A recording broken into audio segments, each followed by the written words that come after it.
Goblet squat. So this is a version of a squat where the weight is forward of the body, or it's anteriorly loaded. So if you think about it in terms of a sliding scale, counterbalance is the furthest forward you can have a weight with a squat, counterbalance.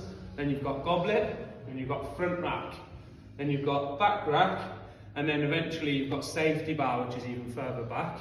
Where you position the load is going to affect the squat. The reason I've chosen to do goblet squat as the main version of a functional squat is because when you anteriorly load or put weight on forward, it generally helps people squat better and make the movement more like a squat and less like a hinge.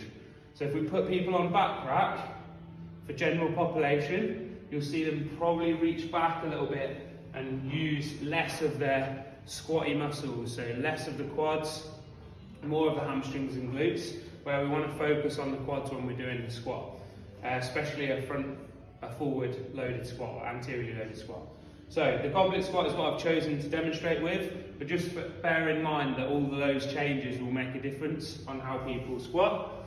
With the goblet squat, we want the kettlebell to be as close to our body as possible, elbows tucked down and underneath the kettlebell so that it's comfortable, feet just outside hip width. We're staying on flat foot pressure throughout the movement, hips go back and knees break at the same time into a full range of motion and back up again. Now, as full a range of motion as you can achieve, okay, whilst maintaining an active bottom position.